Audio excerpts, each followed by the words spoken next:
कर्नाटक सरकार ने सांसद प्रज्वल रेवन्ना से जुड़े सेक्स स्कैंडल की पीड़ित महिलाओं को आर्थिक मदद देने का ऐलान किया है। कांग्रेस के कर्नाटक प्रभारी रणदीप सुरजेवाला ने सीएम सिद्धारमैया और डिप्टी सीएम शिव कुमार की मौजूदगी में ये घोषणा की। इस दौरान कांग्रेस ने पीएम मोदी और गृह मंत्री अमित शाह पर आरोप लगाया कि दोनों नेता प्रज्वल का सच जानते थे, फिर भी उन्होंने सच छिपाया। प्रज्वल पर 200 महिलाओं के यौन शोषण का आरोप है। Food safety and standards authority of India FSSAI ने मसालों में 10 गुना ज्यादा पेस्टिसाइड मिलाने की मंजूरी देने वाली खबरों का खंडन किया है। FSSAI ने कहा है कि भारत के फूड सेफ्टी स्टैंडर्ड्स दुनिया में सबसे कड़े हैं। हालांकि संस्था ने माना कि कुछ कीटनाशक जो भारत में केंद्रीय कीटनाशक बोर्ड और रजिस्ट्रेशन कमेटी से रजिस्टर्ड नहीं है, उनके लिए ये लिमिट बढ़ाई गई थी। नेशनल एंटी डोपिंग एजेंसी यानी नाडा ने पहलवान बजरंग पुनिया को अनिश्चितकाल के लिए सस्पेंड कर दिया है। ओलंपिक गेम्स में हिस्सा लेने के लिए हुए एशियन क्वालिफायर्स के नेशनल ट्रायल्स के दौरान 10 मार्च को नाडा ने बजरंग से सैंपल देने के लिए कहा था, लेकिन उन्होंने इनकार कर दिया।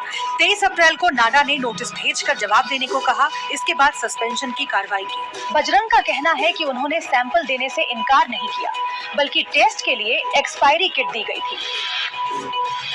दिल्ली हाईकोर्ट ने कहा है कि स्कूल में एयर कंडीशनिंग का खर्च वहां पढ़ने वाले बच्चों के पेरेंट्स को उठाना होगा। एसी बच्चों की सुविधा के लिए लगाया जाता है, इसलिए इसका आर्थिक बोझ अकेले स्कूल मैनेजमेंट पर नहीं डाला जा सकता। दरअसल पेरेंट्स ने अपनी याचिका में बताया था कि दिल्ली का प्राइवेट स्कूल एसी की सुविधा के लिए हर महीने 2000 रुपए फीस वसूल रहा है।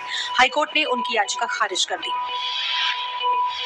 प्रधानमंत्री नरेंद्र मोदी ने यूपी के इटावा और सीतापुर में रैली की। इटावा में उन्होंने कहा कि शाही परिवार का वारिस ही मुख्यमंत्री प्रधानमंत्री बने, ये कुप्रथा इस चाय वाले ने तोड़ दी। 5 साल पहले कांग्रेस का शाही परिवार चुनाव के समय मंदिर मंदिर घूम रहा था, लेकिन इस बार मंदिर के दर्शन बंद हैं। सीतापुर में पीएम ने कहा कि मोदी जब तक जिंदा है SC, ST, OBC आरक्षण खत्म नहीं होने देगा। इसके बाद पीएम मोदी ने अयोध्या में रामलला के दर्शन किए और 2 किलोमीटर लंबा रोड शो किया। मुंबई इंडियंस और सनराइजर्स हैदराबाद के बीच IPL मुकाबला होगा। ये मैच मुंबई में खेला जाएगा। अमेरिका की पेंसिल्वेनिया कोर्ट ने एक नर्स को 700 साल की सजा सुनाई है। नर्स का नाम हीदर प्रेसिडी है। 41 साल की हीदर पर आरोप है कि उसने 2020 से 2023 तक 5 अस्पतालों में 22 मरीजों को इंसुलिन का ओवरडोज दिया था, जिससे 17 मरीजों की मौत हो गई। वहीं 2023 में न्यू जर्सी और पेंसिल्वेनिया के नर्सिंग होम में 29 मरीजों की इंसुलिन के ओवरडोज से मौत हो गई थी। कोर्ट ने हीदर को 19 केसों में दोषी पाया है। और अब आज के दिन का इतिहास। 6 मई 1998 यानी आज ही के दिन स्टीव जॉब्स ने एप्पल का पहला iMac लॉन्च किया था। स्टीव जॉब्स ने 1976 में अपने साथी स्टीव वोजनियाक के साथ मिलकर एप्पल की स्थापना की थी। एप्पल ने IBM के साथ मिलकर एप्पल III लॉन्च किया। ये इतना सफल नहीं हुआ और कंपनी को घाटा हुआ। इसके बाद 1984 में स्टीव को खुद की कंपनी से ही निकाल दिया गया। तब स्टीव ने नेक्स्ट और पिक्सर जैसी कंपनियां खोली।